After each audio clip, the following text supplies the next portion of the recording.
क्या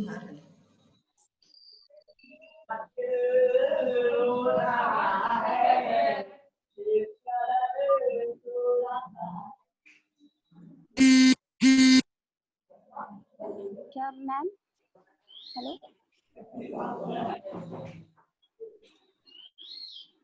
ma'am, hello,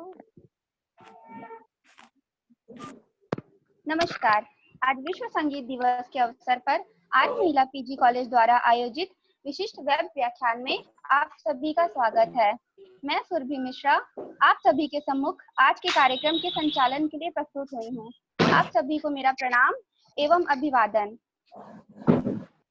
हमारी रूह, हमारी आत्मा को जब कोई क्रिया लुभाती है तो हम मंत्रमुग्ध हो जाते हैं, और यह स्थिति किसी ध्यान से कम नहीं होती। ध्यान, जहां हम स्वयं को भूल जाएं, खो जाएं। निसंदेह संगीत के माध्यम से भी ईश्वर के निकट जाया जा सकता है। तो आइए आज हम इन सुरों के संसार में खोकर मंत्रमुग्ध होकर स्वयं को भूलें और एक आनंद यात्रा आरंभ करते हैं। जैसा कि हम सभी जानते हैं कि किसी भी कार्यक्रम की शुरुआत गणेश वंदना से की जाती है, अतः मैं गणेश वंदना भाव नृत्य के लिए मिस अनुश्री भट्टाचार्य को आमंत्रित करना चाहूंगी। मिस अनुश्री, क्या आप सुन पा रही हैं? हाँ, हेलो जी अनुश्री, आप हमें सुन पा रही हैं? हाँ बिल्कुल।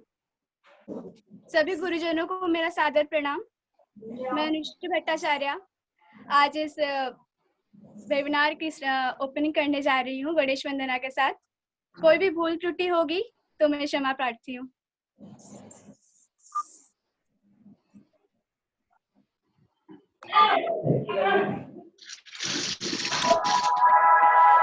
वक्रतुंड महाकाय सूर्यकोटि समप्रभ निर्विघ्नं कुरु मे देव सर्वकार्येषु सर्वदा सर्वकार्येषु सर्वदा।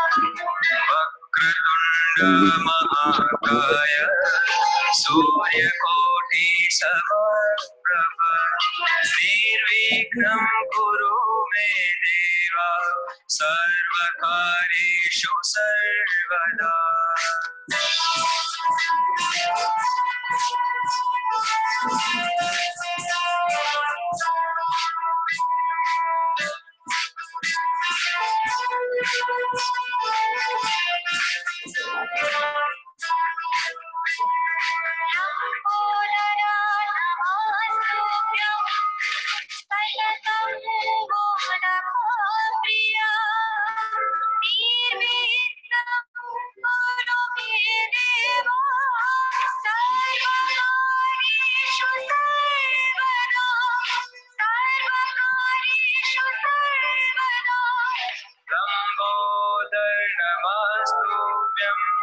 सततं मोदकप्रिय निर्विघ्नं कुरु मे देव सर्वकार्येषु सर्वदा सर्वकार्येषु सर्वदा सर्वकार्येषु सर्वदा।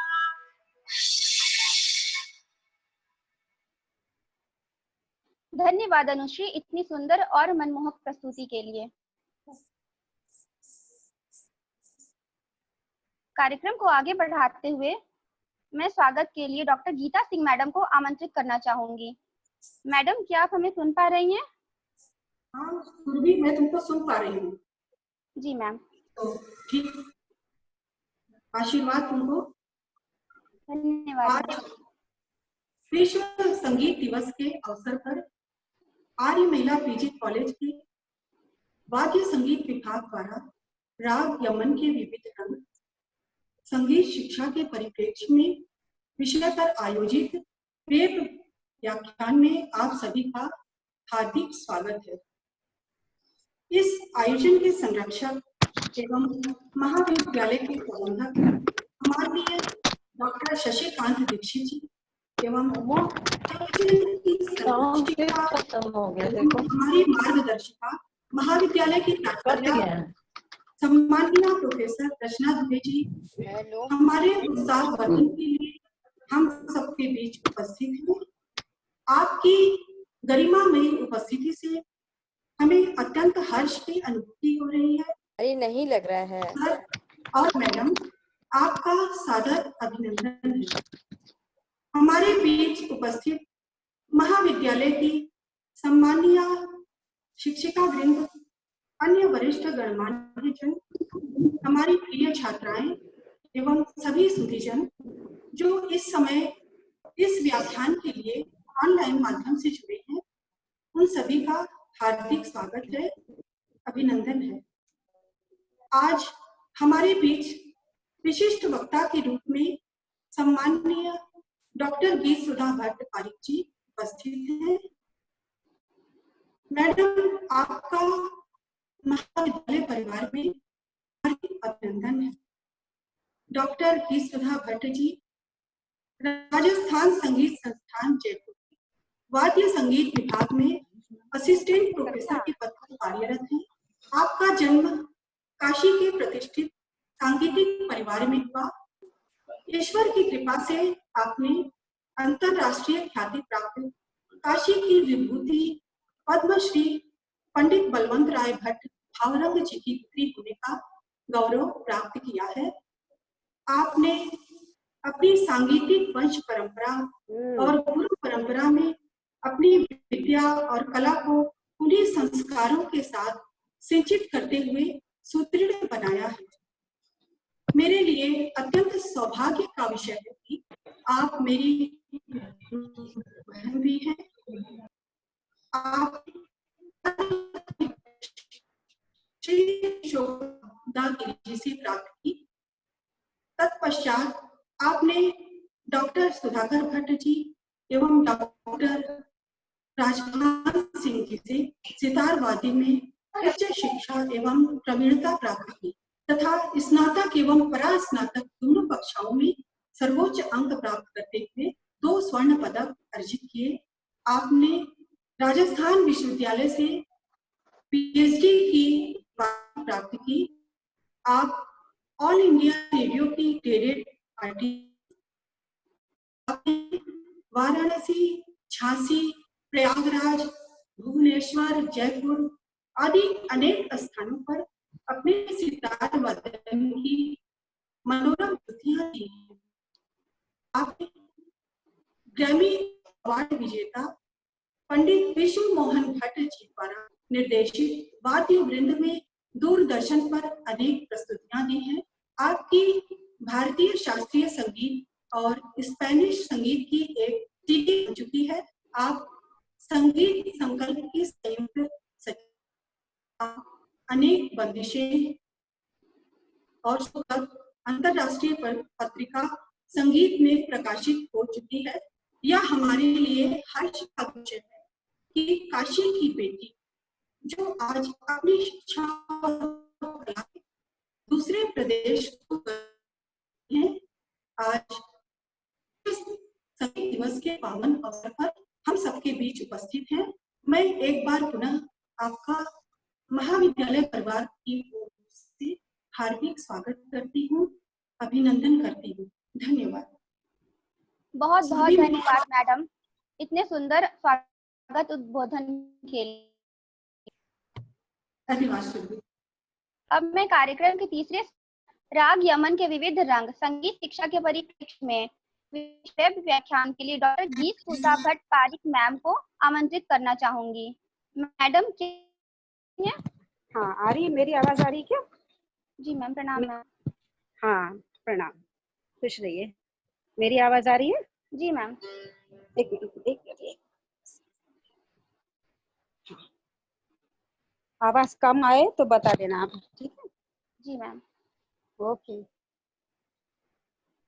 आप सभी को धन्यवाद। आर्य महिला पीजी महाविद्यालय वाराणसी के प्राचार्य डॉक्टर रचना जी, संरक्षक और प्रबंधक श्री शशिकांत जी, संयोजिका डॉक्टर गीता सिंह जी और आयोजन सचिव दीपिका जी और इस आयोजन समिति के सभी सदस्य, इन सभी को मैं प्रणाम करती हूँ।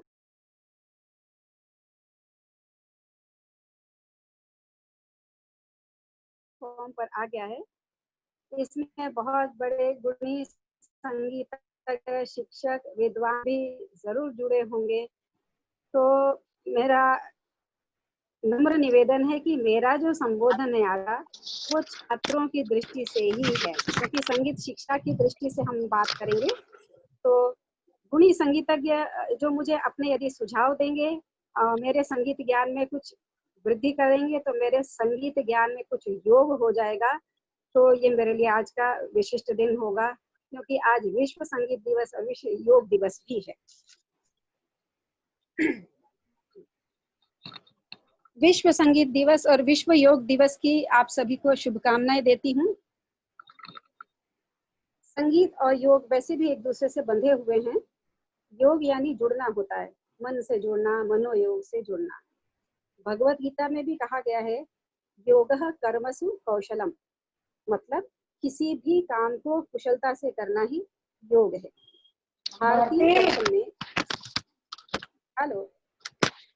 भारतीय दर्शन में संगीत को सिर्फ कला ही नहीं, योग के रूप में भी देखा जाता है। संगीत और योग की क्रियाएं वैदिक काल से ही साधना के रूप में ग्रहण की गई हैं। इन दोनों की सिद्धि क्रमशः आहत नाद और अनहत नाद से होती है। योग में आसन और प्राणायाम की क्रियाएं होती हैं जो शारीरिक और मानसिक स्वास्थ्य देती हैं। ये दोनों ही क्रियाएं संगीत की तीनों विधाओं में समाहित हो जाती हैं। इसलिए संगीत और योग दिवस एक ही दिन मनाना बहुत सार्थक है। और मैं क्या कहूँ, बचपन मेरा वाराणसी में ही गुजरा है। सारी पढ़ाई मेरी स्कूल और BHU से मैंने पढ़ाई पूरी की है। आपके आर्य महिला महाविद्यालय जो थोड़ा सा स्मरण है मुझे, वो ऐसा है कि 1978 में मेरा हाई स्कूल का जो परीक्षा सेंटर था वो आर्य महाविद्यालय था। तो आपके उस बिल्डिंग से भी थोड़ा बहुत मुझे ध्यान आ रहा है, बिल्डिंग का ध्यान आ रहा है मुझे। इसके अलावा डॉक्टर वनमाला पर्वतकर जी से आर्य महिला महाविद्यालय का नाम सुना करते थे हम, जो आपके यहाँ गायन विभागाध्यक्षा थी बहुत पहले। तो और इसके अलावा एक संयोग और सुयोग और है कि डॉक्टर गीता सिंह जी है, वो मेरी गुरु पुत्री हैं। इनके पिता प्रोफेसर राजभान सिंह जी से मैंने शिक्षा ग्रहण की है जब मैं BHU।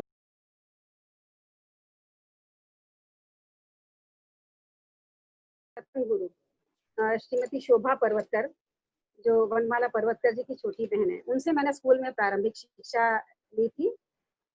और बाद में सुधाकर भट्ट जी से, जिन्होंने बड़े ही धैर्य से मुझे सितार के कुछ तकनीकी पक्षों को बहुत मेहनत से समझाया था। तो श्री TN नागर जी भी साथ में, और प्रोफेसर राजभान सिंह जी, इन सबको मैं सादर वंदन करती हूँ। और इनसे इसके अलावा अपने माता पिता का भी वंदन करूंगी, जिनसे मुझे संगीत और जीवन संस्कृति के समस्त संस्कार मिले। तो इसके साथ मैं अब आपका आज का जो व्याख्यान शुरू करूंगी, इसका जो विषय हम लोग ने रखा है यमन के विविध रंग। तो इसे मैं दो तरह से बताना चाहूंगी। पहला तो संगीत शिक्षा की दृष्टि से, क्योंकि हम सभी शिक्षक हैं और स्कूल कॉलेज में जब छात्रों को हम कोई चीज सिखाते हैं, तो पहली बार जब बच्चे को सितार पकड़ाना सिखाते हैं तो 2-3-4 महीने तो उसको बैठक और सितार के बोल, दिरदारा बजाना, दाहिने और बाएं हाथ का जो बैलेंस होता है वो सिखाना, तबले के साथ चलना, ताल, इस करते करते टाइम निकलता है। तो शुरुआत में जब हम कोई गत लेते हैं, सिखाते हैं, या वोकल वाले कोई ख्याल सिखाते हैं, तो उसको हम बिल्कुल खड़े खड़े स्वर में सिखाते हैं। तो मैं पहले एक स्तर के रूप में बात करूंगी यमन के विविध रंगों को लेकर के, कि हम अलग अलग स्तर पे एक ही चीज को कैसे सिखाते हैं, कैसे उसमें बढ़त करते हैं।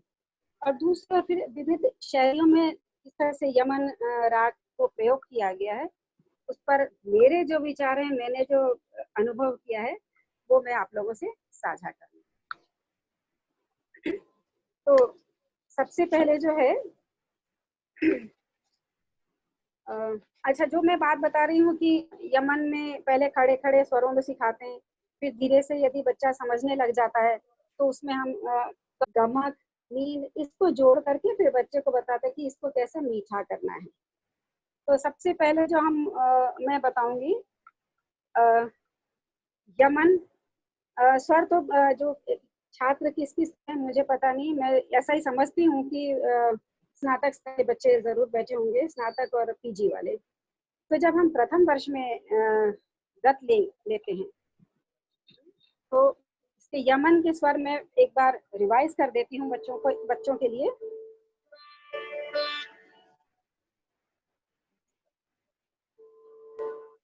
सभी स्वर शुद्ध हैं तीव्र मध्यम के अलावा। मध्यम तीव्र है, बाकी स्वर शुद्ध हैं। कल्याण नाम का थाट है, राग यमन है। ठीक है, लगेगा ताड़व और 7 स्वर लगेगा तो संपूर्ण जाति। तो यमन के आरोह में भी 7 स्वर हैं, अवरोह में भी 7 हैं, तो हम संपूर्ण जाति कहते हैं।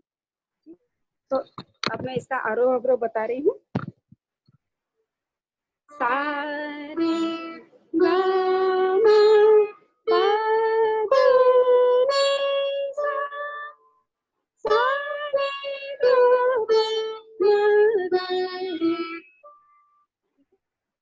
ये सब बच्चों को सिखाते हैं धीरे धीरे, फिर उनको दादिर दारा बताते हैं।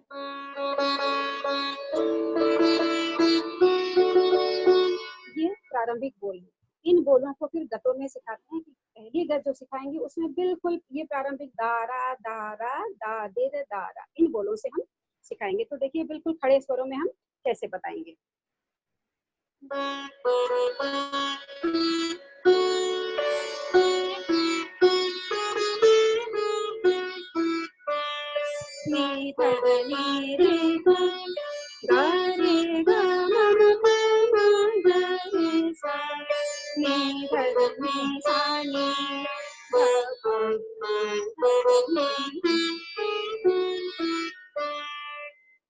तो ये जो है कि दारा दारा दादिर दारा इन बोलों को बताया।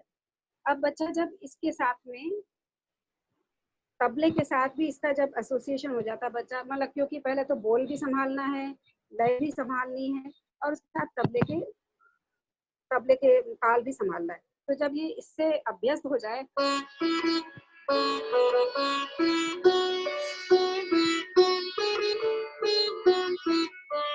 इसके आगे हम बोल को थोड़ा सा बढ़ा देंगे। दा धीर दारा दा दारा दा धीर धीर धीर दार दार दा। ये मैंने बोल दादिर दारा दारा दारा को मैंने दादिर धीरे धीरे दार दार, क्योंकि ये नया बोल उसको भी सरना।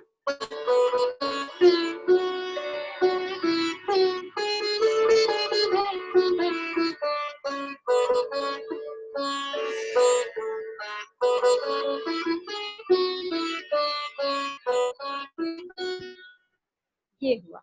अब ये भी दा धीरे धीरे धीरे दार दार, ये भी जब सध जाए बच्चे को तो उसके बाद जो अच्छा इसमें क्या है कि अभी हमने गंधार के सम वाली एक गत बताई आपको बच्चे।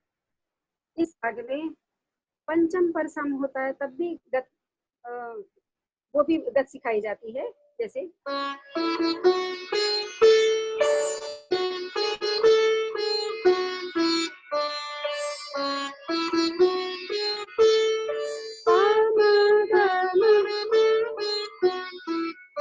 इसमें भी यदि मैं अगले स्तर पे सिखाऊंगी थोड़ा सीधा सीधा बजा लेगा तो धीरे धीरे होंगे।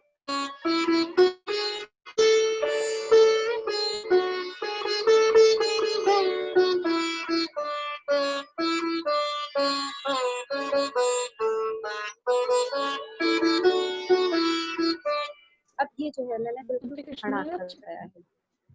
हेलो जी, आवाज आ रही? हेलो, आवाज आ रही?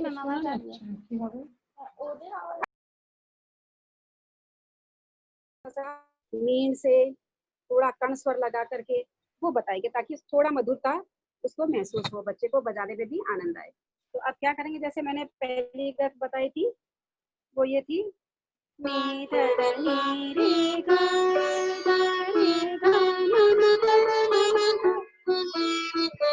है खड़ा। अब हम नी दर्द उठाने के लिए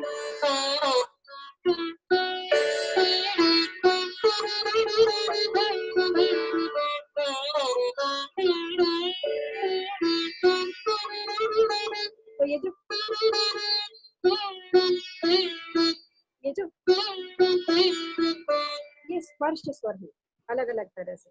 कभी दो स्पर्श स्वर लग रहा है, कभी एक स्वर नी ध ध।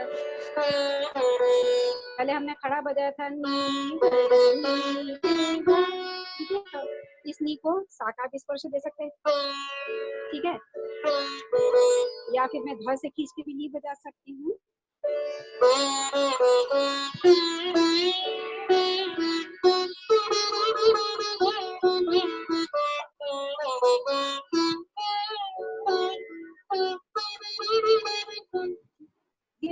ये हो जाता है। इससे जब हम आगे बढ़ते हैं, इससे बच्चा अभ्यस्त हो जाता है, ताल भी समझने लग जाता है। फिर धीरे धीरे हम जो शुरू में जो दा धीरे दारा ये धीमा धीमा उठाते हैं, उसको बदल के शुरू में ये धीरे धीरे लगा देते हैं।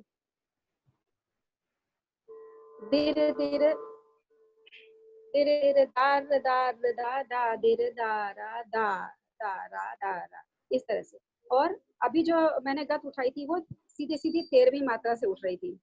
मतलब एक जो विभाग है 3 ताल का, उसमें विभाग समझने में आसानी होती है बच्चे को। दा तिन तिन ता नी द द नी रे दा। अब जो है गत बच्चा ताल भी थोड़ा समझता है, उसके ऊपर जब स्तर पे जाएंगे, अब हम 7वीं मात्रा से एक गत उठाएंगे।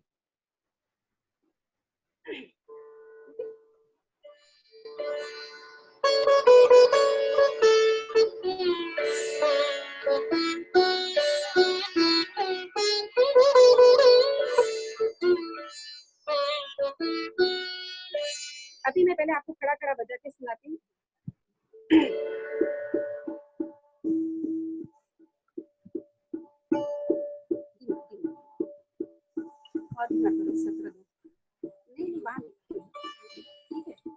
बच्चों के लिए मैं बजा रहा हूँ, इसलिए बिल्कुल धीमा धीमा बजा के बता रही हूँ।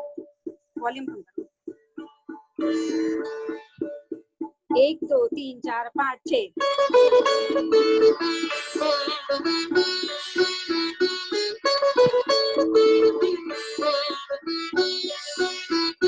धीरे धीरे दार दार दार दार दार दार दार धीरे धीरे दार दार दार। जो इसके पहले जब बच्चा बजाता है दा धीरे दारा उठाने में उसको आसानी होती है, लेकिन एकदम से धीरे धीरे उठाने में थोड़ा ध्यान रखना पड़ता है। और मात्रा बीच की है, मात्रा थोड़ी बीच की है ताल की, इसलिए वो भी समझना जरूरी है। तो अब फिर से मैं बजा के बता रही हूँ। अब इसको हम थोड़ा सा खींच के बजाएंगे।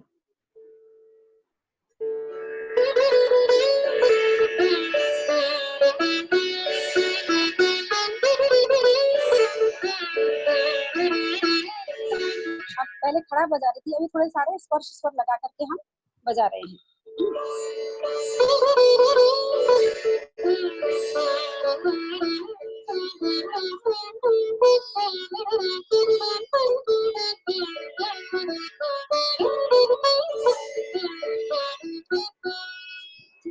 तो इससे क्या होता है, बच्चे को खुद को भी बजाने में अच्छा लगता है, वो अगले स्तर पे जाता है, उसको समझ आ जाती है ताल की। पहले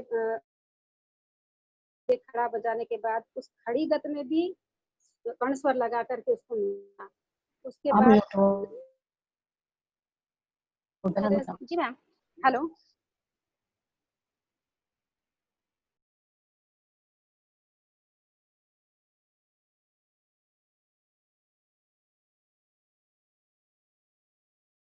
खड़ा खड़ा फिर ऐसा लगता था कि मैं तो बजा लेती हूँ सब, तो वो ऐसा कुछ नहीं होता उसमें। जब तक आपको कर्ण स्वर, स्पर्श स्वर, मींड, गमक आदि न आप कर सकें, तो वो राग का वो स्वरूप नहीं आता।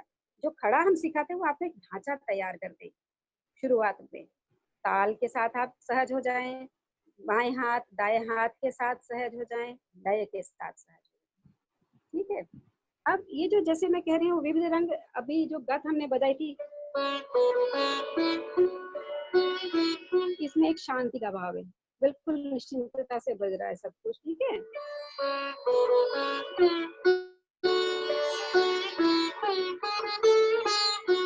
स्पीड बढ़ा देंगे तो भी वो बदलेगा नहीं।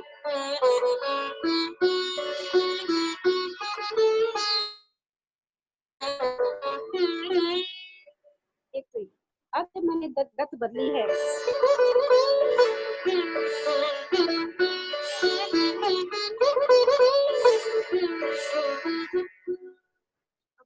क्या महसूस होता है, मैं इसमें ऐसा दृश्य देखती हूँ कि जैसे किसी परिवार में शादी का माहौल हो और दौड़ दौड़ के जब कोई काम करते हैं ना, इधर भी जाना है, उधर भाग के इधर आकर के रुक जाओ, ये सामान रखो, और फिर उधर जाके भागो, तो एक स्फूर्ति का जो भाव है, मैं इसमें ये महसूस करती हूँ इस वाली गत में।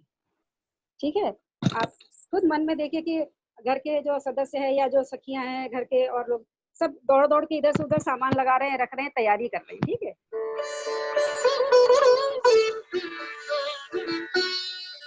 गंधार पे आके जो रुका है ना, वो यही मैं बताना चाहती हूँ कि भाग क्या है, इधर का सामान रखा, फिर भाग के गए, तो एक खुशी का माहौल है, ये दिखा रहे हैं।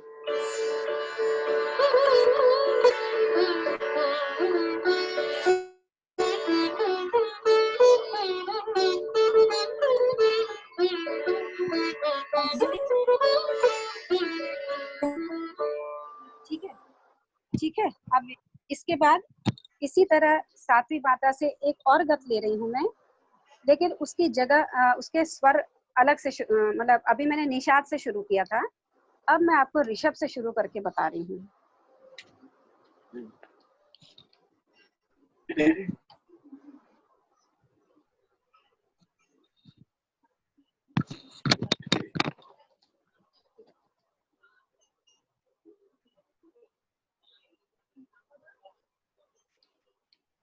अलग अलग,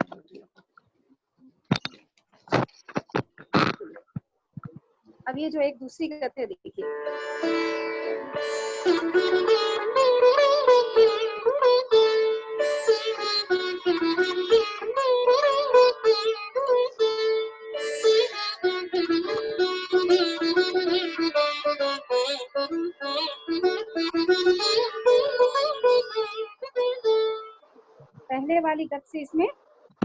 पहले वाली गत से इसमें थोड़ी शांति महसूस, मतलब उतना तेजी नहीं है, उस स्फूर्ति जो नीनी दादा नीनी पापा में जो भागदौड़ दिखाई दे रही थी, वो चीज इस बड़ी आराम से काम हो रहा है। पहले ये मेरे विचार हैं, सुनने पर जैसा महसूस होता है वो।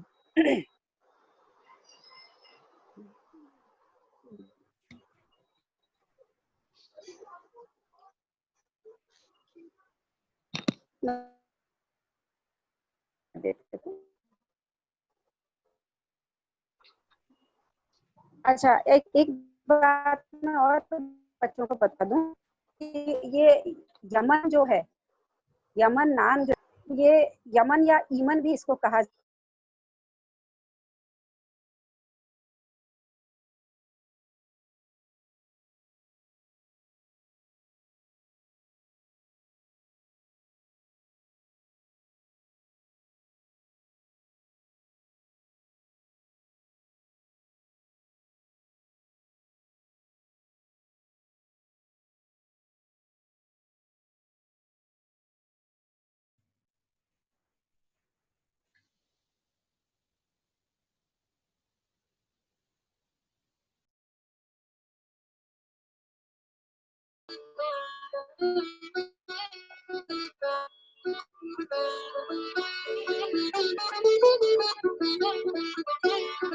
इस गत में बहुत सारे वर्षन अलग अलग तरह से भी बजाते हैं लोग, मतलब शुरू की 8 मात्रा जैसी, लास्ट की 8 मात्रा अलग अलग तरह से बजाते हैं।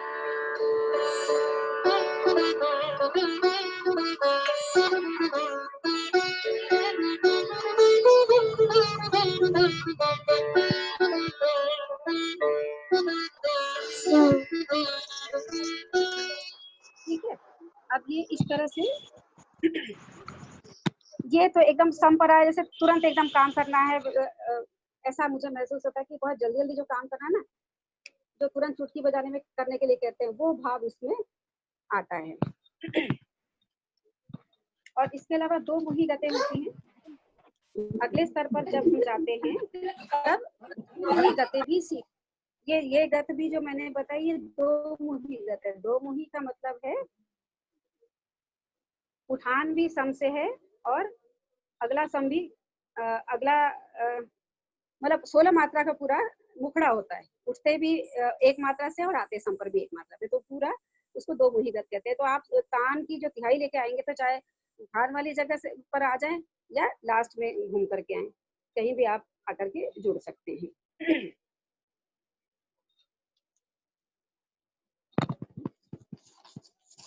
इसके अलावा जो है जब यमन सीखते हैं तो अलग अलग स्वर पे सम वाली गति भी सिखाई जाती है। उसमें अलग अलग रंग होता है। उसका रंग का मतलब है कि मान लीजिए अभी जो सबसे ज्यादा तो गंधार पे सम होता है। ज्यादातर ऐसा माना जाता है कि वादी और संवादी स्वर पे किसी भी गत की या बंदिश का ख्याल का सम होता है। तो हमको गंधार की, निषाद की मिल जाती है, ठीक है। उसके अलावा पंचम, ऋषभ और षड्ज, इन तीनों स्वरों पे भी जो सम आते हैं वैसी बंदिशें भी हम लोग को मिलती है, ठीक है। मैंने जो पहली गत सिंपल सिखाई थी उसमें पहली गत थी, ये गंधार पे सम है। दूसरी सीधी बताई थी, ये पंचम पे सम, और बढ़ती हुई बताई थी,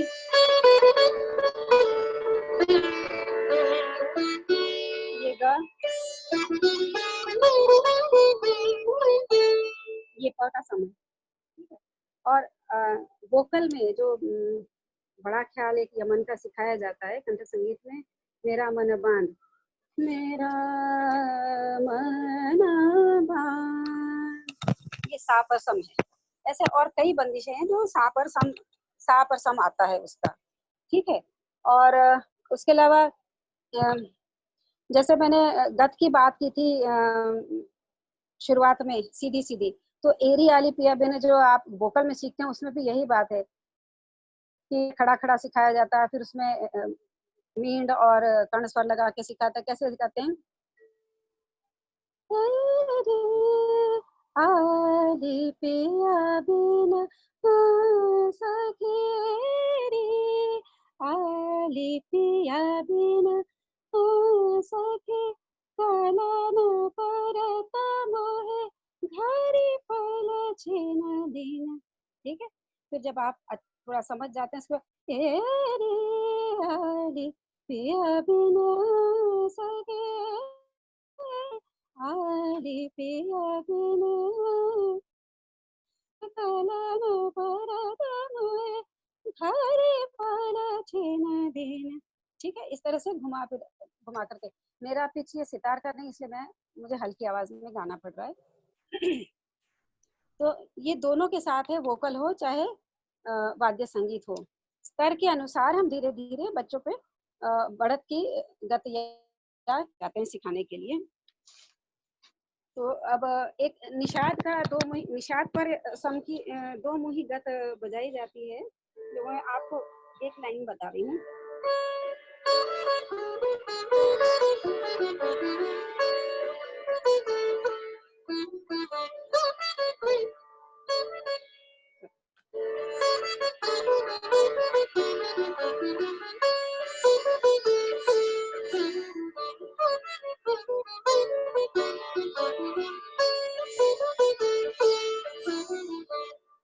तो ये बांसुरी में पंडित हरि प्रसाद जी ने बजाई है, पन्नालाल घोष जी ने।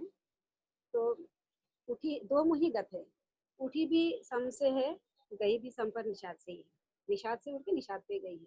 पर ये बहुत ही ऊंचे स्तर पे जब बच्चा सीख जाता है, ये तो मैंने आज ही सुनी है, आपको बताने के लिए मैंने उठाई है। तो ये भी है निषाद की एक अच्छा, जब गंधार और निषाद को वादी संवादी मानते हैं, उसकी प्रधानता होती, तो इस यमन में ऐसा नहीं है कि और किसी राग पे सम नहीं होगा। तो मैंने आपको उदाहरण दिया, साथ में ऋषभ और पंचम दो ऐसे स्वर हैं कि इसके बगैर गंधार और निषाद खिलते नहीं हैं।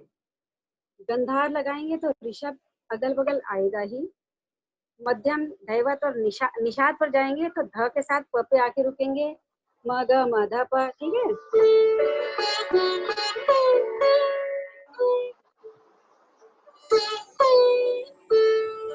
दैवत और मध्यम इन ऐसे जिसमें प्रायः सम नहीं रखते हैं विद्वान लोग।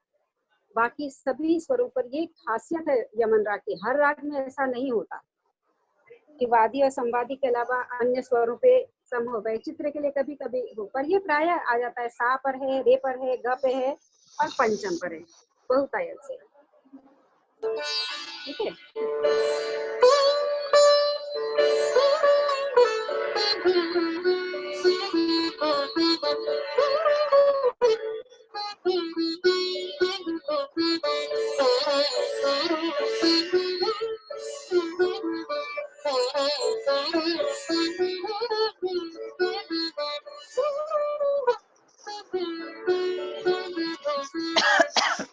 थाली से उठ रही है ये गत, थाली से उठ, अभी तक मैंने थाली की गत आपको नहीं बताई, थाली से उठ करके गंधा सम आया है। अब जो है ऋषभ पर सम मैं आपको बता रही हूँ। वोकल की एक बहुत पारंपरिक बंदिश है। सुधर सुधर बालम सुधर सुधर रे सा। ठीक है, तो ऋषभ के साथ पर भी सम है यमन में। ठीक है, इसको कुछ कलाकारों ने बजाया भी है अपने अपने ढंग से।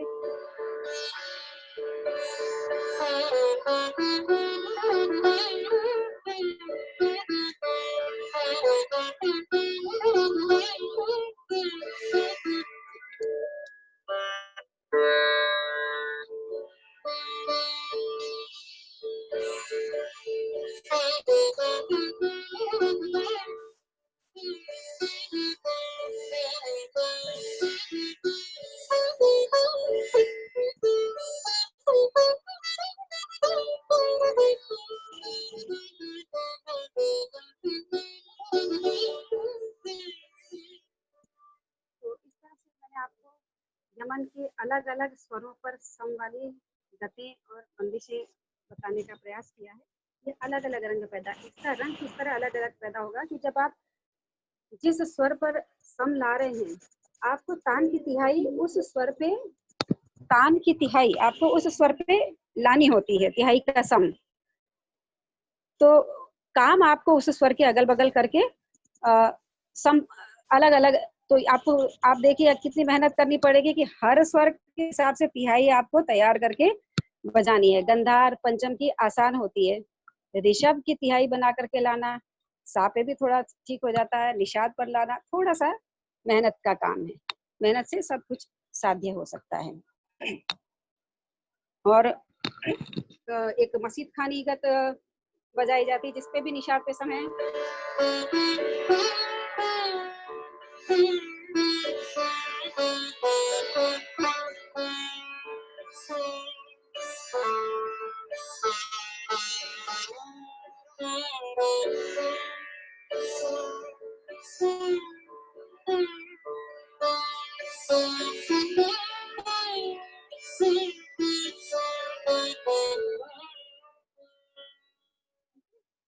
तो ये मैंने शास्त्रीय पक्ष को लेकर के जितनी बात की है यमन के लिए, ये आपके सामने रखी है। और इसके अलावा यमन के अन्य शैलियों में भी किस तरह प्रयोग हुआ उस पर भी मैं आपको थोड़ा सा बोलूंगी।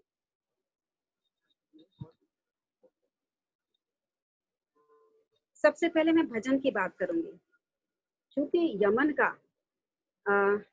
की प्रकृति जो है वो शांत प्रकृति है, कुछ गंभीरता भी है लेकिन शांत प्रमुखता है उसकी। तो जाहिर है भजन के लिए शांत प्रकृति को काम करेगी, भजन गा करके हमको शांति चाहिए। तो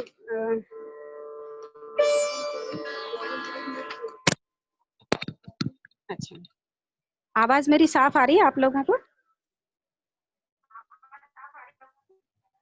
हाँ, क्योंकि वो माइक नीचे रह जा रहा है कई बार। अभी मैंने हाथ में ले लिया है। ठीक है,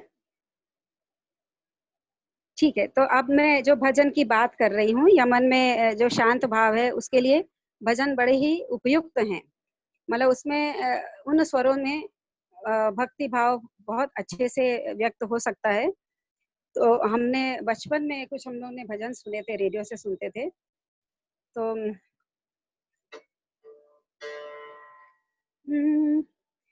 कमललोचन कटिपीताम्बर अधर मुरली गिरिधर। आवाज नहीं आ रही बिल्कुल। आवाज नहीं आ रही अभी?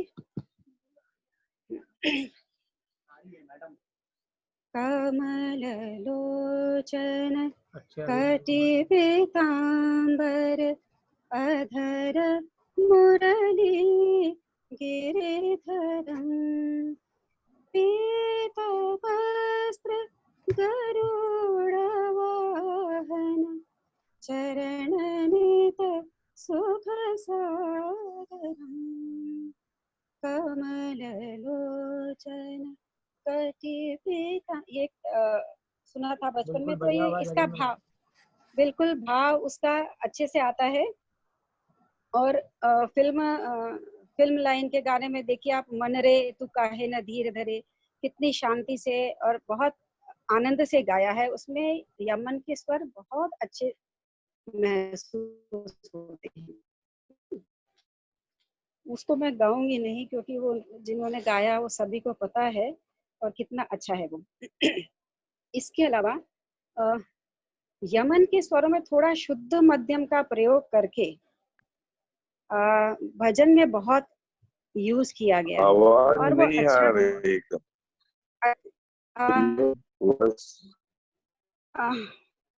मैं तो आ रही है मैम, एकदम क्लियर आ रही है। मैडम आ रही है एकदम क्लियर आ रही है मैम। आ रही वो इनने कुछ ऑफ कर रखा होगा। अच्छा, कुछ लोगों को आ रही है, रखा होगा अपना। कुछ को आ रही है, कुछ को नहीं आ रही। अच्छा, ठीक है, तो मैं और बताती हूँ। अब जैसा मैंने कहा, यमन में शुद्ध मध्यम का प्रयोग करके जो कुछ एक और भी मतलब भाव पूरा यमन का है।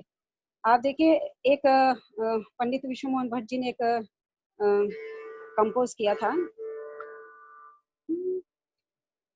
आज प्रभु के चरणों में शांति कदा मिलेगा, आज प्रभु के चरणों में शांति कदा मिलेगा, ज्योति से जीवन भर जाएगा, ज्योति से जीवन भर जाएगा और अंधकार मिटेगा, आज प्रभु के चरणों में शांति कदा मिलेगा।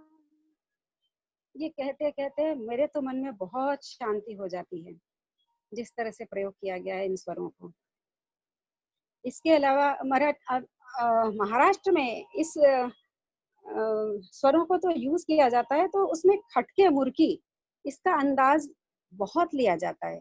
वो चाहे वहाँ की प्रकृति के अनुसार गले का एक फिरत मुर्की की गले तैयार होते हैं उनके, और भजन में, नाट्य संगीत, भावगीत में हर जगह उन्होंने उसको यूज किया है। तो एक गीत मेरे दिल के करीब है, थोड़ा ऊंचा पड़ेगा लेकिन मैं जरूर सुनाना पसंद करूंगी।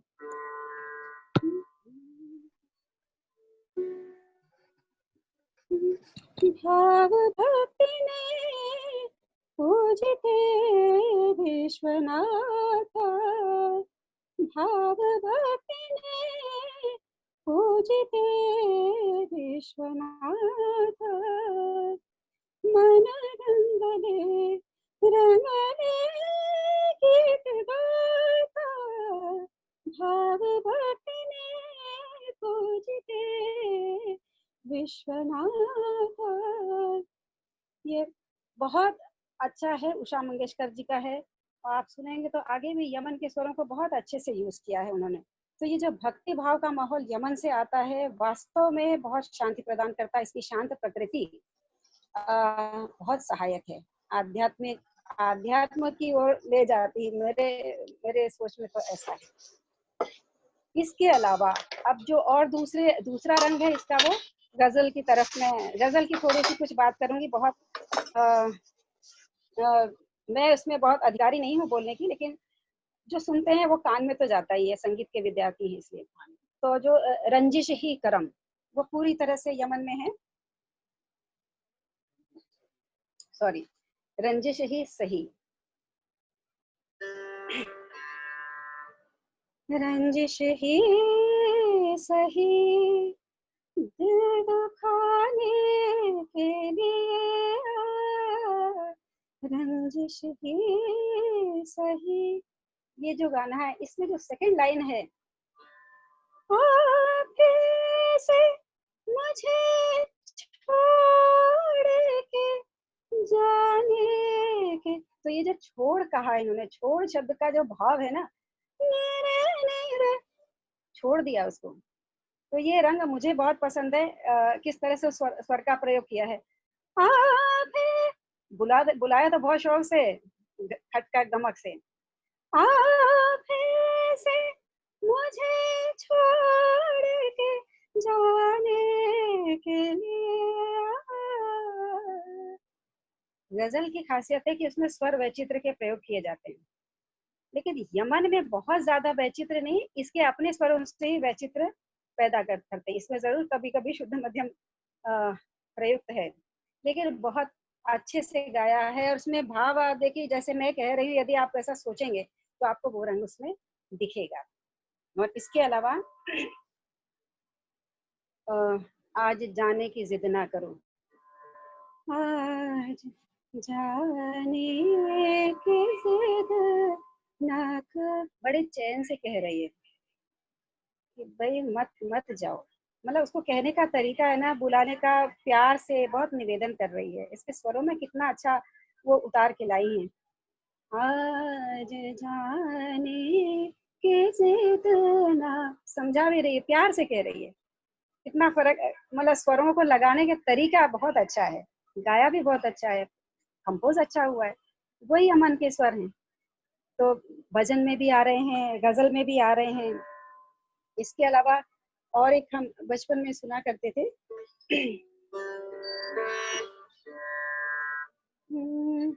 हर एक बात पे कहते हो तुम कि तो क्या है, हर एक बात पे कहते हो तुम कि तो क्या है, कितना मीठा कहा है, क्या है तुम ही कहो कि ये अंदाज़े गुफ्तगू क्या है। देखिए, जो शिकायत है, जो प्रेयसी की शिकायत है अपने प्रीतम से, ऐसे तो हम लड़के कह देंगे भाई तू क्या है, ऐसे आपस में लड़ेंगे तो कह देंगे ना सीधा सीधा, भाई तुम क्या हो भाई, कि क्या बात करती हो। लेकिन कहने का इसमें तो लड़ाई और हो जाएगी। लेकिन जनरली बड़े लोग भी कहते हैं कि जब इंसान शांति से बैठे, समझदारी आ जाए उसमें, तो बड़े शांति से आप अपनी शिकायत की बात भी कहो तो इंसान समझता है। तो ये जो भाव है इसमें, बड़े अच्छे से मूड में उसने कहा है, भाई तुम क्यों कहते हो हर बात पे कि मैं क्या हूँ। कितने शांति से कहा, कितने स्वर मीठे लगाए हैं उसमें, लता मंगेशकर जी का गाया हुआ है, सुनिए आप लोग भी कभी। हर एक बात पे कहते हो तुम कि तो क्या है, तुम ही कहो कि ये अंदाज़े गुफ्तगू क्या है, दिलों में दौड़ती है कहने के हम नहीं कायल।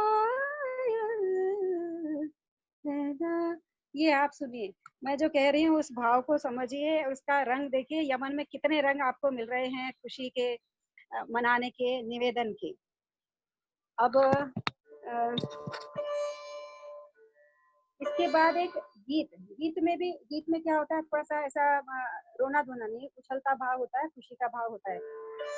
तो ये भी हम लोगों ने सुना हुआ है। तेरी सजनी सांझ सलोनी आई, तेरी सजनी सांझ सलोनी आए कर कर सिंगार, चलो पिया के द्वार, कर कर सिंगार, चलो पिया के द्वार, तोरे मन की बात मन भाई रे, तेरी सजनी सांझ चलो। तो ये जो गाना पूरा रागदारी पर है, लेकिन शब्दों के हिसाब से देखिए इसका अलग भाव पैदा होता है। वो ख्याल के भाव नहीं आते हैं, ख्याल के भाव इसमें नहीं है। खुशी से जो कह रही है वो बात अपनी आती है। और अब यदि हम चलते हैं अलग रंग पे, फिल्मी गीतों पे, तो अपार भंडार है फिल्मी गीतों का।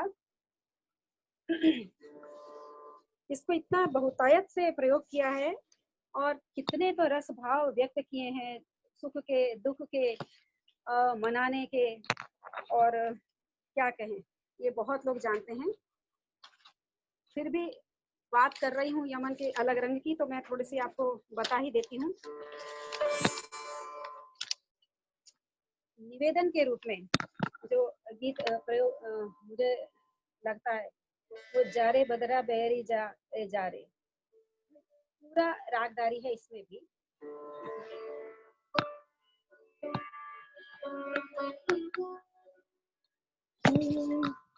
जा रे बदरा बहरी जा रे, ये कह रहे नहीं, कितना प्रेम से कह रही कि जाओ भाई।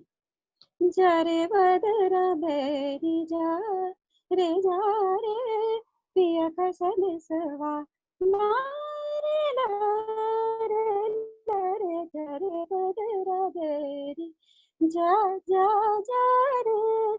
मतलब साहित्य और स्वर का बहुत अच्छा संयोग है राग को लेकर के, इस यमन को लेकर के, ठीक है।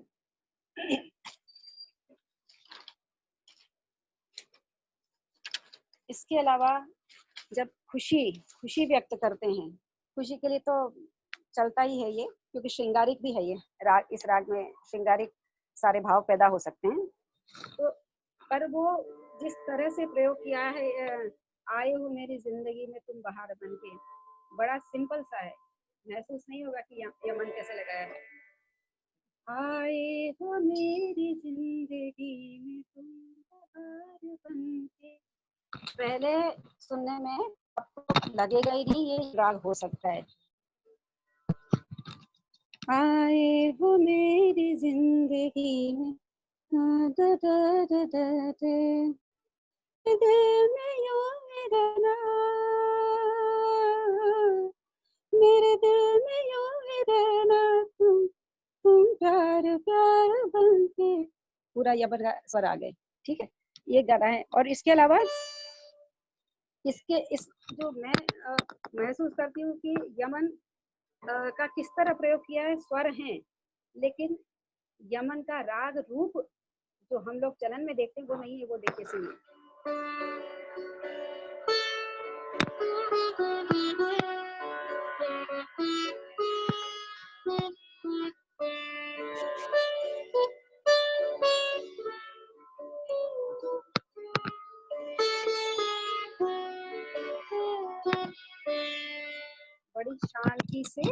बड़ी शांति से स्वरों को प्रयोग किया है। दा दा दा, जैसे कोई सरगम सिखा रहे हो, शुरुआत की जो आरोह अवरोह सरगम सिखाते हैं, उस हिसाब से इन स्वरों को सीधा सीधा खड़ा खड़ा लिया है। सा गा पा म रे गा नी रे मा, स्वर मालिका सिखाते हैं, उसको प्रयोग कर लिया इन्होंने। और सिंपल सिंपल देखिए प्रेम भरा गीत बन गया ये। और इसके अलावा जो प्रेम तो है, लेकिन उसमें एक अल्हड़पन जो कहलाता है, वो इसलिए मैं कहती हूँ कि शब्दों में भी कुछ ऐसा, साथ में स्वर भी ऐसे ही हैं।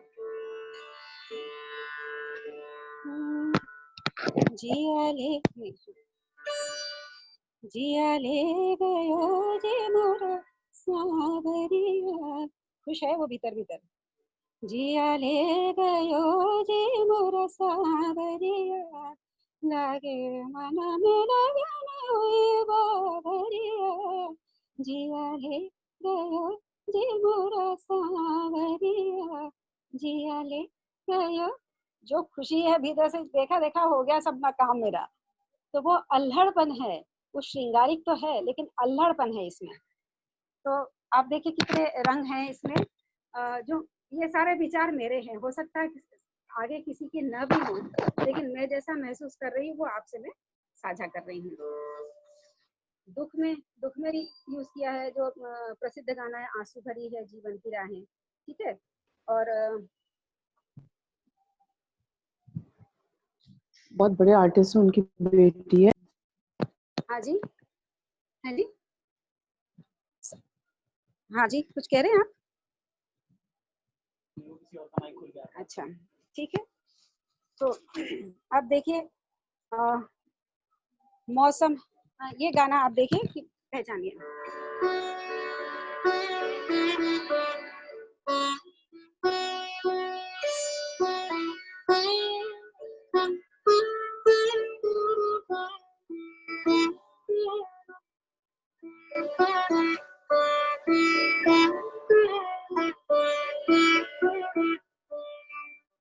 मुझे खुद को आश्चर्य हुआ कि ये गाना यमन में है ना, पूरे स्वर यमन के हैं, लेकिन इसका मौसम है आशिकाना, ए दिल कहीं से उनको ऐसे में ढूंढ लाना, बड़े शांति से कह रहे हैं वो यमन के स्वरों को यूज करके। और एक गीत है जरा सी आहट होती है तो दिल सोचता है कहीं ये वो तो नहीं। इसमें इस गाने में मैं पूरा नहीं गा रही हूँ, कहीं ये वो तो नहीं, कहीं ये वो तो नहीं। तो ये कहने में मुझे क्या महसूस हुआ कि जरा सी आहट होके जो उसकी उत्सुकता है देखने की अपने प्रियतम को, पहली बार तो वो थोड़ा सा उत्सुक होकर के गंधार स्वर पे उसने न्यास किया, कहीं ये वो तो नहीं, थोड़ा देखा, फिर उसको और लगा, व्यग्रता हुई, कहीं ये वो तो नहीं, फिर वो पीछे आ गए, फिर सोची जरा सी आहट होती है तो दिल सोचता। तो ये गात देखिए आप, गंधार पे रुकना, फिर मध्यम पे रुकना। पता नहीं कलाकार ने या रचनाकार ने किस तरह इसकी रचना की है, मैं नहीं कह सकती, लेकिन सुनने में मुझे ऐसा महसूस होता है। तो ये हैं यमन के अलग अलग बहुत से रंग। गीता जी समय कितना है आप बताएंगे?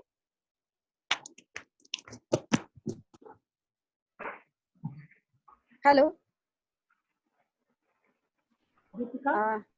हाँ जी, ये समय है 4-5 मिनट, ज्यादा नहीं। हाँ ठीक है, ठीक है। तो इसके बाद, अच्छा ठीक है, थैंक यू। तो इसके बाद एक वो कव्वाली स्टाइल में भी इस राग को यूज किया है, निगाहें मिलाने को जी चाहता है। तो इसके जो सरगम यूज करके और फिर कव्वाली के स्टाइल में जो बार बार रिपीटेशन करके शब्दों का, और फिर साथ में स्वर के साथ में लय भी जोड़ी है, तब जाकर के वो कव्वाली में भी यूज हुआ है ये राग। ठीक है, मैं ज्यादा नहीं उसका वर्णन करूंगी। तो शब्दों की सजावट के साथ में लय परिवर्तन इसका बहुत सहायक हुआ है इस कव्वाली में यूज होने के लिए। अंत में मैं आपसे इतना ही कहूंगी कि यमन को वैसे तो जाते में हम लोग संपूर्ण कहते हैं, यमन अपने आप में तो संपूर्ण है, लेकिन ये मन जो है जितना यमन बजाए वो संपूर्ण नहीं होता, जितना डूबेंगे उतना पाते जाएंगे। ऐसा राग है, इसमें इतनी अपार संभावनाएं हैं इस राग में, बहुत सरल राग है, बहुत, हाँ जी, बहुत अपार संभावनाएं हैं इस राग में, सरल भी है, तो जब साधेंगे तो आपको उतना कठिन भी लगेगा। ठीक है, आप इसके यदि नीरे ग म ध नी रे नी ध म ग रे सा, ठीक है, तो ये साधना बहुत मुश्किल है। ठीक है, अंत में एक बंदिश, छोटी सी एक बंदिश यमन की मैं आपको बता रही हूँ। पिताजी की एक बंदिश है, क्योंकि हेलो माइक आपके बीच में आवाज आ रही है, हेलो आपकी आवाज आ रही है, हेलो हेलो, हेलो ममता जी, हेलो ममता जी, ये माइक म्यूट करें आप प्लीज प्लीज, और सब अपने माइक म्यूट करें। मुझे समझ नहीं आ रहा है, सबकी आवाज आ रही है। हाँ सॉरी। तो अब बस 2 मिनट और एक छोटी सी बंदिश है जो मैं आपको बता रही हूँ। पिताजी की बंदिश है, बलवंत राय जी की। और ये चूंकि वाराणसी में कार्यक्रम हो रहा है, शंकर जी की नगरी है, इसलिए मैं इन शब्दों को गा रही हूँ। सुखदाता सवन के शंकर, सुखदाता सवन के शंकर, दिगंबर त्र्यंबकेश त्रिपुरहर त्राता, तुहे त्रिभुवन के शंकर, सुखदाता सवन के शंकर, सुखदाता सुखदाता सुखदाता। संगीत के हम सभी विद्यार्थी हैं, हम लोगों को अपने स्वर साधना की बहुत आवश्यकता है। इसके लिए भी मैं 2 पंक्ति बोल के समाप्त करूंगी। साध ले नर षड्ज अपना, स्वर तुम्हारे हैं सभी। साध ले नर षड्ज अपना, स्वर तुम्हारे हैं सभी। जगत स्वर सप्तक बनेगा, षड्ज बन जाओ तुम्ही। यानी षड्ज क्या आधार स्वर है ना, तो आधार से, ये भी पिताजी के पंक्तियां हैं। और षड्ज आधार स्वर है, तो आधार से ही हम उठते हैं और आधार पर ही है। कितना भी हम ऊपर उड़ जाएं, लेकिन हमको आधार पर ही वापस आना है, अपनी जमीन को समझना है। इन शब्दों के साथ में अपना व्याख्यान यही समाप्त करती हूँ।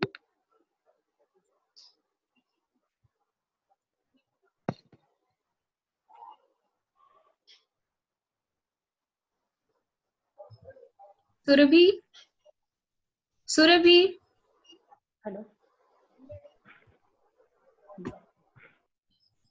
हेलो सुरभि, हेलो, फोन लगाओ दीपिका को।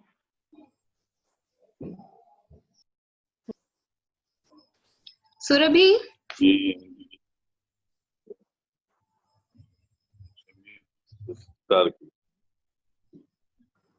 दीदी आपका माइक म्यूट है।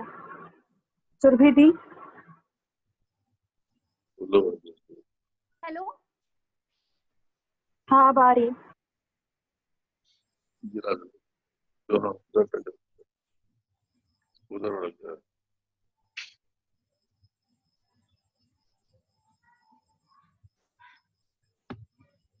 ये आवाज आ रही है?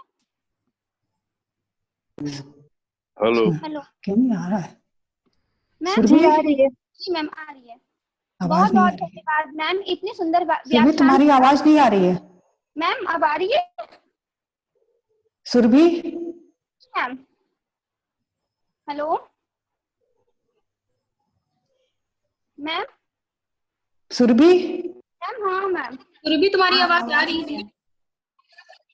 हाँ चलिए। जी मैम। कार्यक्रम हो गया। अब मैं कार्यक्रम के चौथे सत्र दर्शकों के लिए प्रश्न उत्तर के लिए पुनः प्रोफेसर गीत सुधा भट्ट पारिक मैम तथा प्रोफेसर गीता सिंह मैम को आमंत्रित करना चाहूंगी। मैम क्या आप हमें सुन पा रही हैं? हाँ सुन रही हूँ। श्रोताओं से अनुरोध है कि कृपया व्याख्यान से संबंधित जितनी भी जिज्ञासा अथवा प्रश्न है चैट बॉक्स में पूछ सकते हैं। अगर आप सभी को कोई प्रश्न पूछना है तो आप पूछ सकते हैं चैट बॉक्स में।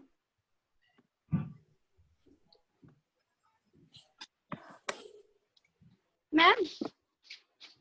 हाँ बताओ। मैम मेरा एक प्रश्न है।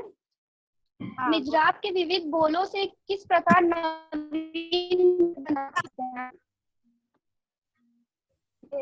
हाँ, बोल पहले विविध बोल आप कह दिया, तो आपको इसका मतलब है मिजराब के मिश्रित बोलों का तो प्रयोग करना ही है। दारा दारा, दादिर दारा, दिर दिर दारा, दार दार दिर दादिर दारा दा दार दा दादिर दारा, इतने सारे जो बोल हैं किस तरह बना सकते हैं ये आपकी खुद की सोच पर डिपेंड करता है।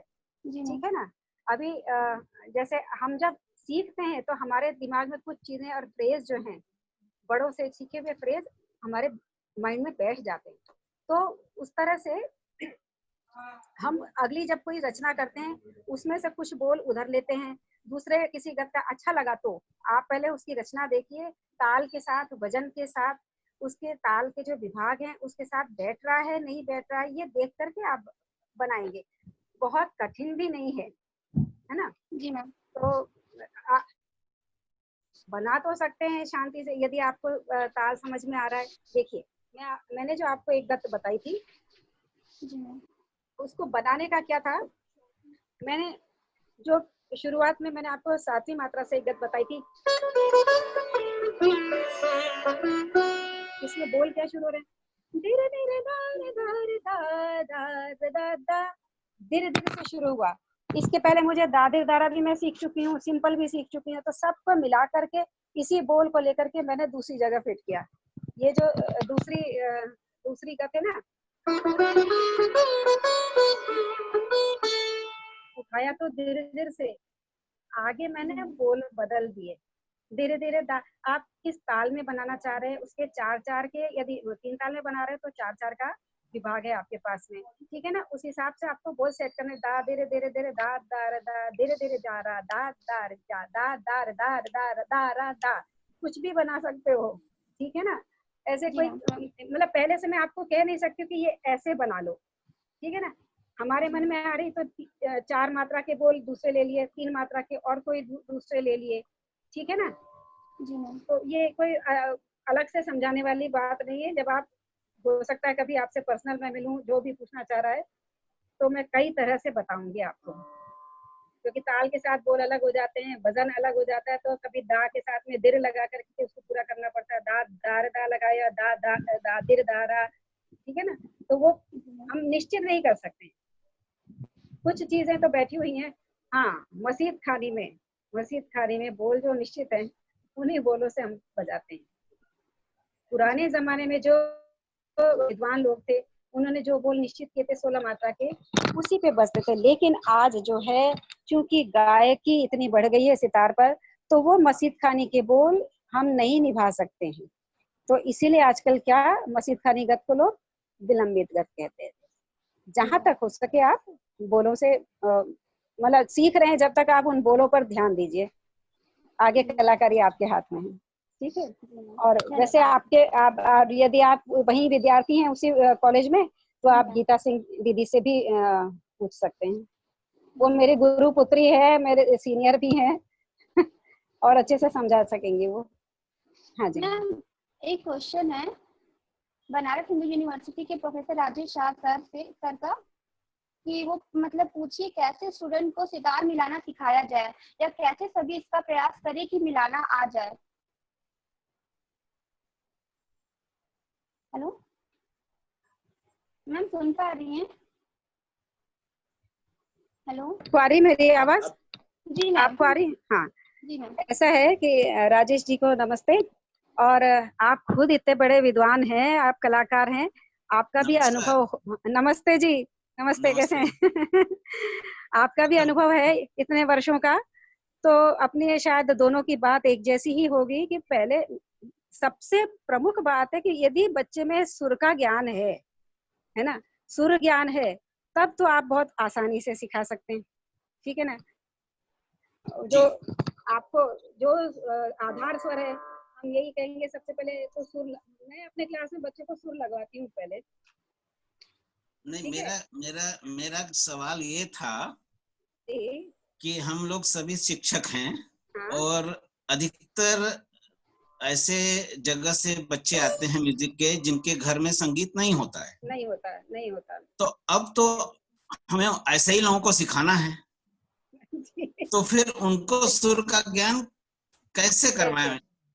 जैसे कोई अनासक्त आदमी हो, उसको भगवान के प्रति आस्था कैसे पैदा करें, ये एक शिक्षक का काम है। तो हम लोग को माने एक साथ हमें भी नहीं आता ये कैसे, हम बहुत सोच रहे हैं इसके बारे में, लेकिन मैं चाहता हूँ कि आप माने अगर आपको कुछ ऐसे आइडिया हो तो हमको बताएं। जी अच्छा, जी आइडिया तो क्या है, दो सबकी भावना एक जैसी ही है। आप भी उसी माहौल से गुजर रहे हैं, हम भी गुजर रहे हैं। अब क्या है कि आजकल मैं उसको ऐसे कहूंगी कि जो आजकल डिजिटल माध्यम है जी, उसको सुर का ज्ञान, बच्चे को सुर का ज्ञान है नहीं। आजकल वो मोबाइल में आ गया है, घूमकर सुर पे सितार मिलाओ और वो आपकी सुई घूम जाती है सही जगह आके, तो बच्चे पे जाना है, ठीक है ना। जिसको नहीं है उसको तो और कर ही नहीं सकते ना, कह ही नहीं सकते कि मिलाओ, इस तरह से मिलाओ, ठीक है ना। लेकिन मुझे लगता है कि कई बार करेगा, बार बार करेगा, सुन करके करेगा ना, कान में कुछ संस्कार पड़ेंगे जरूर, लेकिन उसके लिए 1000 बार की मेहनत जरूरी है, ठीक है ना। मुझे ऐसा लगता है थोड़ा बहुत सुर का ज्ञान हो तो भी हम कह सकते हैं कि देखो बेटा बार बार गले में सुर गाते रहो, सा और प लगाओ, सा और म लगाओ, है ना। या हारमोनियम के हिसाब से जो यदि प्रत्यक्ष है तो, अप्रत्यक्ष बच्चे उनको तो नहीं बता सकते ना, जिनके घर में हारमोनियम भी नहीं है, जो गांव वाले हैं, जो उनको संगीत का ज्ञान नहीं है, उनको तो आप नहीं कर सकते, वो डिजिटल माध्यम ही है उनके लिए। या फिर जो आजकल हम कर रहे हैं ऑनलाइन, आजकल हमारी जो स्थिति हो गई है, हमारे भी 1-2 विद्यार्थी हैं जिनको सुर का ज्ञान नहीं है, वो मेरे को रिकॉर्डिंग भेजते हैं तो इतने बेसुरा सितार हो जाता है, फिर मैं फोन पे उनको सितार मिलवाती हूँ। यही एक माध्यम है कि तुम बेसुरा सुनो मत, क्योंकि तुम बेसुरा फिर सुन करके पता ही लगेगा कि तुम सुरीला कोई गत बजा रहे हो। जो सुर के, देखिए राजेश जी, जो सुर में विद्यार्थी उसके लिए प्रॉब्लम नहीं होती, जो नहीं सुर में है उसके यही है कि आप मिलवाओ, बार बार मिलवाओ, उसके कान में सुर ही सुर पड़ता रहे, सितार पड़े, बेसुरा ना बजाए बस वो। मैंने तो अभी तक ये प्रयोग किया है, और आप मुझे कोई सुझाव देना चाहे तो। नहीं, मैं तो स्वयं खोज रहा हूँ कि कैसे बताऊं, मैं सबसे पूछता हूँ ये। राजेश जी, बेसुरा व्यक्ति को तो आप नहीं कर सकते ना, जिसको पता ही नहीं हो, लेकिन फिर भी मैंने अभी एक बेसुर और बेताले बच्चे को काफी कुछ लय में और थोड़ा बहुत सुर में लाने की कोशिश की है। ये मेरी उपलब्धि, इतने वर्षों में अब रिटायर होने जा रही, तो उपलब्धि लगती है मुझे कि जब बहुत वो आपने जैसे कहा ना, अनासक्त को आसक्त बनाने में जो खुशी हो सकती है, वो जो एक विद्यार्थी ने थोड़ा बहुत समझने की कोशिश की है, और जब बैठ के चुपचाप क्लास में रूपक की भी दुगुन कर लेता है ना, तो मुझे मैं बता नहीं सकती मेरी कि कैसे वो करता है उसको। मैंने उसको एक शौक पैदा किया है, यही है कि बार बार करो डिजिटल। बस वो मैंने कहा ना, आजकल मोबाइल डिजिटल वाला माध्यम है, वही मुझे और कुछ सूझता नहीं है। धन्यवाद, धन्यवाद। नमस्ते मैम, सुन पा रही हूँ? हाँ बिल्कुल सुन रही हूँ। आकाश शर्मा जी और रचना निगम जी का एक क्वेश्चन है कि रागों में बढ़त कैसे करें, विस्तार उसको कैसे करें? हाँ ठीक है। रागों में बढ़त के लिए सबसे पहले तो उसके स्वर आपको पता ही चलेंगे। आलाप जब शुरू करते हैं, सबसे पहले हम सा स्थापित करते हैं किसी भी राग का, ठीक है ना। आप सितार मिलाते हैं या गायन पे, मैं दोनों तरफ से बोलूंगी, गायन और इससे दोनों हिसाब से आपको सबसे पहले षड्ज स्थापित करना है अपने पिच का। वो सा स्थापित करने में आप अन्य स्वरों की भी, आप सीधा जैसे अभी यमन, अभी मैं यमन बजाऊं तो सीधा, ठीक है। पहले क्लास का बच्चा होगा, मैं कहूंगी सा बजाओ सबसे पहले। अब मैं दूसरे बच्चे को क्या कहूंगी, निषाद से सा खींचो, सीधा बच्चा दूसरा,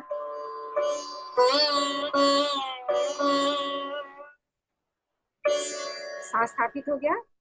इसके बाद 1 या 2 स्वर हम सबसे पहले बढ़त कहाँ करते हैं, थोड़ा मंद्र स्वरों में जाते हैं, मंद्र स्वरों की तरफ थोड़ा बढ़त पहले करते हैं। तो उसमें क्या है, जैसे यमन है तो नीसा या नीरेसा, इसके कितने कॉम्बिनेशन कर सकते हो आप, वो उसके बारे में आपको सोचना पड़ेगा, ठीक है। बढ़त करना मतलब स्वरों का विस्तार करना है, तो सिर्फ नी और सा आपको दिया, आप कैसे विस्तार करोगे, नी सा, 2 स्वर नहीं बजाओगे आप। नी को कितने तरह से यूज करोगे, ठीक है ना। जैसे अभी मैंने सिंपल बताया, अब उल्टा, सा निशा कर दिया।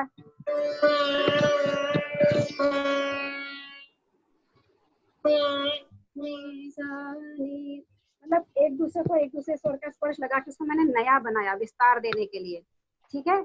और उसके बाद एक स्वर और बढ़ा दिया, ठीक है। फिर अब धीरे धीरे आप पीछे स्वरों को जोड़ते जाओ, ये नहीं कि इधर को छोड़ दो। निशा के साथ ध स्वर जोड़ो, यमन बजा रहे हैं इसमें, ध नी और सा, इसके कॉम्बिनेशन आप कितने कर सकते हैं। और उसको फिर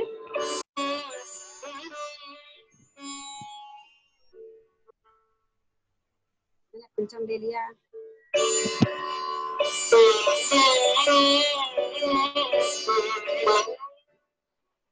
म ध निशा का खूब कॉम्बिनेशन हो सकता है, खूब विस्तार हो सकता है ना। तो ध नी कैसे जाना है, नी ध कैसे जाना है, प को जोड़ो, फिर प ध नी के कॉम्बिनेशन बनाइए, प ध निशा के खूब कॉम्बिनेशन बनेंगे। आपका विस्तार इतना हो सकता है मध्य मंत्र में ही सिर्फ, मतलब आपको नियम से चलना है। यदि नी रे सा जाते तो वो भी लगा लो, नी जाते हैं तो वो भी लगा लो, सा नी रे सा जाते हैं तो वो भी आप यूज कर लीजिए। कितने विस्तार हो गए। फिर आपने मंद्र का किया, मंद्र में लोग और अति मंद्र में भी चले जाते हैं, ठीक है।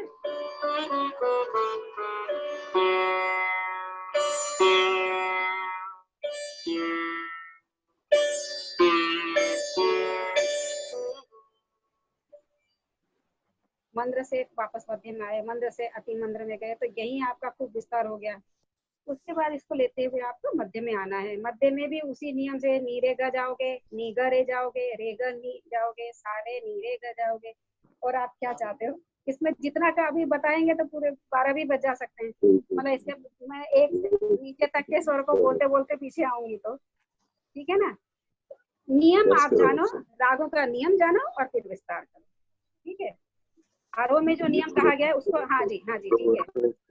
आरोह का जो नियम है उसको आप पालन करिए, और अवरोह में जो वर्जित या लगाना है उसको आप पालन करते हुए विस्तार करिए जी। जी शायद समय बहुत बहुत धन्यवाद। हाँ जी, थैंक यू। बहुत बहुत धन्यवाद मैम, इतने सुंदर उत्तर देकर श्रोताओं की जिज्ञासा को पूर्ण करने के लिए। Thank you. अब मैं माननीय प्रबंधक महोदय डॉक्टर शशिकांत दीक्षित जी से आग्रह करती हूँ कि वो आए और 2 शब्द कहें। सर क्या आप हमें सुन पा रहे हैं?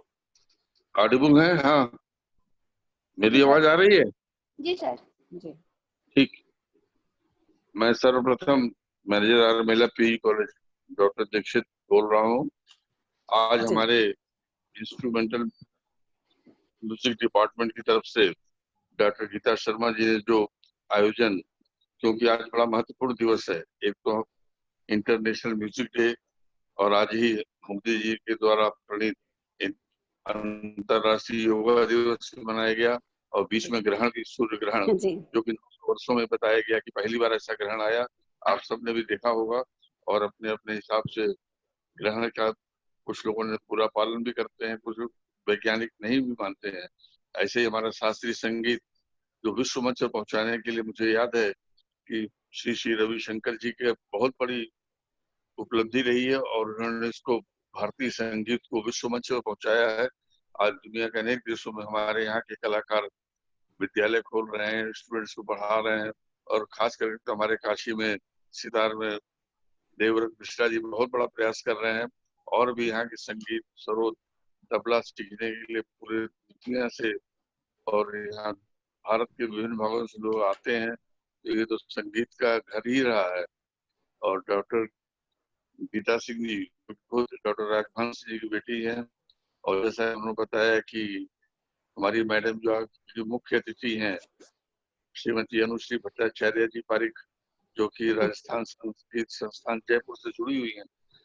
ऐसे विदुषी, संगीत के जानकार और सितार के और स्वर के साथ, मतलब केवल आपने बजाया ही नहीं, राग यमन की जितनी सरल प्रस्तुति आपने दी, और उसको देख सुन करके हमारे विद्यालय के सभी छात्राएं, अध्यापिकाएं संगीत विभाग की आज हमारे साथ जुड़ी रही हैं। उसके अंदर में डॉक्टर कामेश्वर नाथ जी मिश्र हमारे तबला वादक, जो कि बहुत ही प्रसिद्ध तबला वादक हैं, और किशन महाराज जी के भांजा भी हैं, वो हमारे साथ जुड़े हुए इस विद्यालय में। डॉक्टर ममता सन्याल जी, डॉक्टर नामिका दीक्षित जी, डॉक्टर जया राय जी, डॉक्टर रुचि मिश्रा और हमारी संगीत तबला संगीतकार डिम्पल राय जी, ये सब लोग जुड़े हुए हैं और ये बहुत ही अच्छा अनुभव रहा। और साथ में मुझे ये प्रसन्नता है कि लोगों की उत्सुकता रही और इतना अच्छा आपने राग यमन को सरल तरीके से समझाया है कि लोगों ने क्वेश्चन आंसर भी इसमें किया और आपने बहुत अच्छे साधारण सरल तरीके से लोगों को समझाया। और मुझे खुशी हुई कि इस वेबिनार में नहीं मालूम था, जब डॉक्टर राजेश शाह जी जो कि काशी हिंदू विश्वविद्यालय संगीत विभाग के वरिष्ठ और हम लोग के बड़े पूर्व परिचित भी हैं, उन्होंने अपनी जिज्ञासा प्रकट की। हालांकि वो खुद समाधान कर सकते हैं, लेकिन संगीत का कोई आखिरी बिंदु नहीं है, जीवन भर भी सीखना संगीत कम है। इसलिए मैं राजेश शाह जी को भी बहुत धन्यवाद करता हूँ कि आपने इस वेबिनार में भाग लिया। और नमस्कार सर। अंत में मैं अपने प्रिंसिपल डॉक्टर रचना दुबे जी को भी विशेष धन्यवाद देता हूँ कि इस वेबिनार की जो परंपरा, लॉकडाउन चल रहा है, कोविड का है, तो इसमें डिफरेंट कलर्स ऑफ राग Yemen in context of the music education जो आज हुआ है, ये बहुत ही था। मौसम भी अच्छा था, बारिश भी हुई है और कई आज संजोग थे। तो मैं गीता सिंह जी को बहुत शुक्राना बधाई देता हूँ और आपने ऐसे विदुषी संगीत के मर्मज्ञ डॉक्टर सबको बुला करके हमारा ज्ञानवर्धन कराया है। मैं आप सबको बहुत बहुत शुभकामना बधाई देता हूँ और आशा करता हूँ कि भविष्य में भी हमारा संगीत विभाग कोविड की 19 के अंदर भी यही एक माध्यम है, जूम ऐप से मीटिंग करना, छात्राओं को पढ़ाना, ऑनलाइन क्लासेस करना, इसका सदुपयोग करें क्योंकि ये बिना पैसे का है, इसमें कोई खर्च नहीं है। अच्छे विद्वानों से हम लोग बात कर पाते हैं, सुन पाते हैं। अधिक न करके मैं पुनः, और हमारी जो संचालिका छात्रा है उसने बहुत अच्छा संचालन किया और वंदना भी शुरू की, मैं उसको भी बहुत शुभकामना बधाई आशीर्वाद देता हूँ और इसके सफल संयोजन के लिए मेरी बहुत बहुत बधाई। धन्यवाद। धन्यवाद सर। अब मैं माननीय प्राचार्य महोदया प्रोफेसर रचना दुबे मैम से आग्रह करती हूँ कि वो आए और प्रेरणा भरे 2 शब्द कहें। मैम, क्या आप हमें सुन पा रही हैं? Ma'am ma'am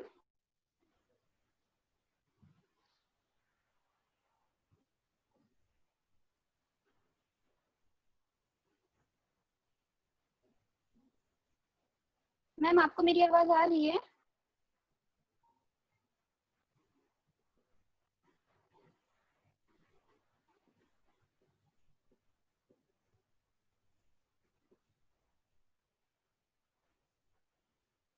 hello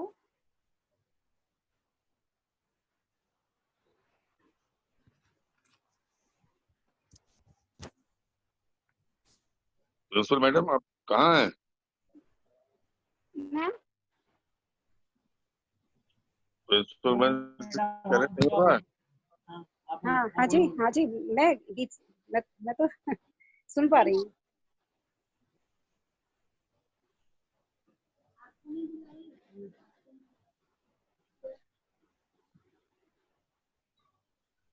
hello ma'am, हाँ, आप किससे बात करना चाह रहे हैं अभी? किसको बुला रहे हैं आप? प्रिंसिपल मैम, आपको आवाज आ रही है मेरी? आपकी कॉलिंग हो रही है उसमें। प्रिंसिपल मैम कहाँ हैं? जो हाँ मैम, बोलिए, आइए। हाँ।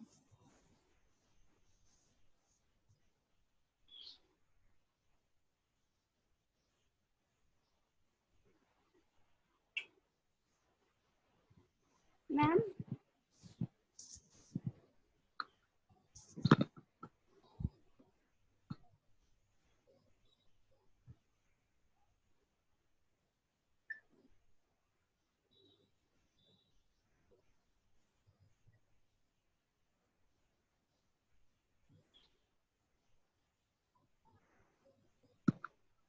मैम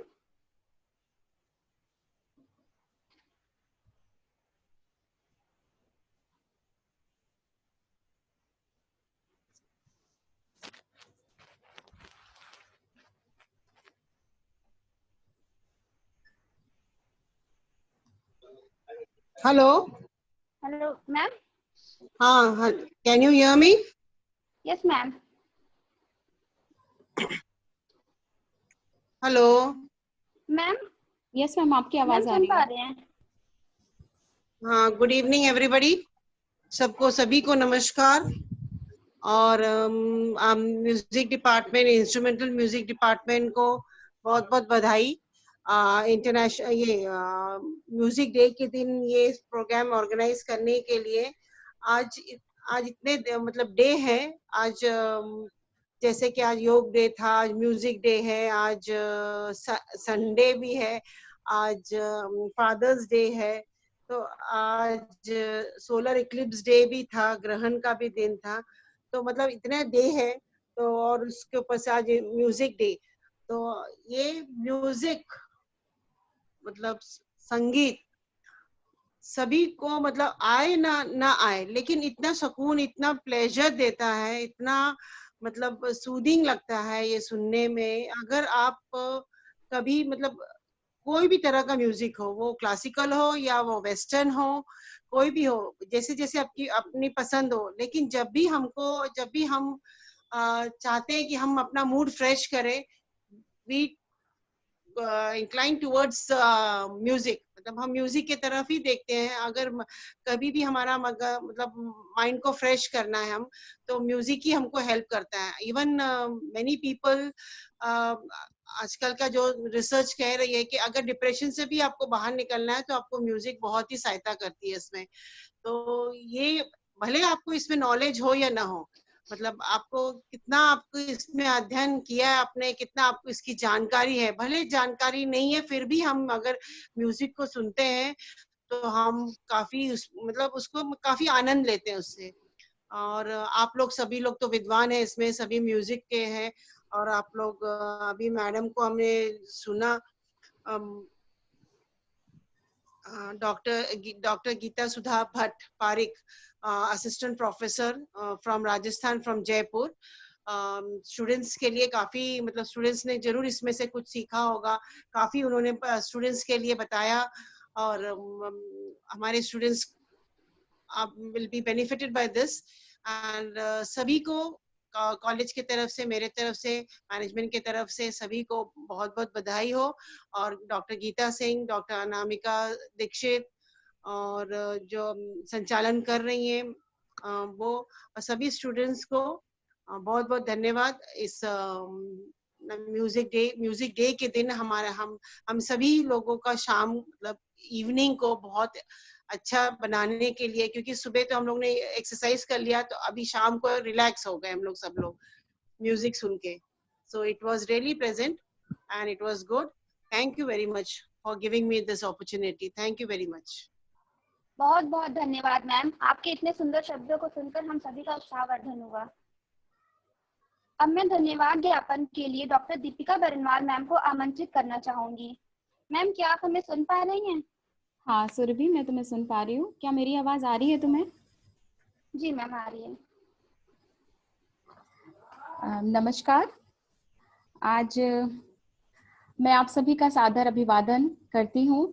मैं doctor Deepika Barnwal, assistant professor department of home science, Arya Mahila PG college, आज आप सभी के सम्मुख धन्यवाद ज्ञापन के लिए प्रस्तुत हुई हूँ। सर्वप्रथम मैं आज की मुख्य वक्ता डॉक्टर गीत सुधा भट्ट पारिक जी के लिए को हृदय से आभार व्यक्त करना चाहूंगी, जिन्होंने अपना बहुमूल्य समय निकालकर और सरल शब्दों में छात्राओं का राग यमन की बारीकियों से परिचय कराया। धन्यवाद मैडम। हमारे कॉलेज के प्रबंधक डॉक्टर शशिकांत दीक्षित सर को धन्यवाद देना चाहूंगी, आपके स्वास्थ्य एवं दीर्घायु की कामना करते हुए। बहुत बहुत धन्यवाद सर, हमारे साथ इस कार्यक्रम की शोभा बढ़ाने के लिए। अब मैं हमारे कॉलेज की प्राचार्य प्रोफेसर रचना दुबे मैम को धन्यवाद देना चाहूंगी, जिनके दिशा निर्देश में एवं सहयोग से यह कार्यक्रम संभव हो पाया। मैडम के उत्साहवर्धक उद्बोधन के लिए हृदय से आभार।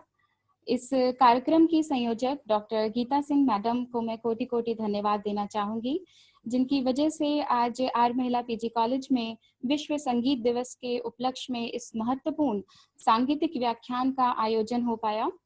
अब मैं कुमारी अनुश्री भट्टाचार्य को धन्यवाद देना चाहूंगी, जिनकी मनमोहक प्रस्तुति आज की शाम में चार चांद लगा दिए। धन्यवाद अनुश्री। आज के कार्यक्रम का कुशल संचालन कर रही कुमारी सुरभि मिश्रा को बहुत बहुत धन्यवाद। सुरभि, ऐसे ही आप आगे बढ़ते रहिए। इस कार्यक्रम को सफल बनाने वाले श्रोतागण को मैं हृदय से आभार प्रकट करती हूँ। हमारे साथ जुड़ने के लिए आपका बहुत बहुत धन्यवाद। धन्यवाद ज्ञापन की कड़ी में मीडिया बंधुओं को भी बहुत धन्यवाद देना चाहूंगी, जो विश्व संगीत दिवस की गूंज सभी जगह पहुंचाएंगे। अपने वक्तव्य को यहीं विराम देते हुए अब मैं सुरभि मिश्रा जी को बुलाना चाहूंगी। बहुत बहुत धन्यवाद। धन्यवाद मैम, इतने भावपूर्ण धन्यवाद उद्बोधन के लिए।